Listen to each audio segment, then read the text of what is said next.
रात में कभी किसी अजनबी की मदद मत करो। एक रात एक फूड डिलीवरी बॉय खाना डिलीवर करके घर लौट रहा था। वह थका हुआ था, लेकिन रास्ता सुनसान और खामोश था। गाजियाबाद के एक पुल पर एक महिला खड़ी थी। उसकी आंखों में अजीब सी चिंता थी। उसने डिलीवरी बॉय से लिफ्ट मांगी। लड़के ने सोचा, यह सुनसान रास्ता है, एक महिला को अकेला छोड़ना ठीक नहीं होगा, और उसने उसे बाइक पर बैठने को कह दिया। जैसे ही वे रास्ते पर आगे बढ़े, उसे एहसास हुआ कि कुछ गड़बड़ है। सारे ट्रक और गाड़ियां उसे अजीब नजरों से घूर रही थीं।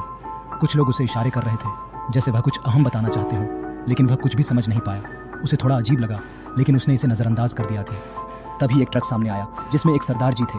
उन्होंने कुछ कहा, लेकिन डिलीवरी बॉय ने उन्हें अनदेखा कर दिया, क्योंकि उससे कुछ समझ में नहीं आ रहा था। सरदार जी ने ट्रक रोका, लोहे की रॉड उठाई और उसकी तरफ बढ़े। जैसे ही सरदार जी ने उसके कंधे पर हाथ रखा, वह तुरंत बेहोश हो गया। जब उसे होश आया तो वह अस्पताल में था और उसके कंधे में तेज दर्द हो रहा था। पूरी बांह पट्टी से लिपटी हुई थी। उसने सरदार जी से पूछा, क्या हुआ था?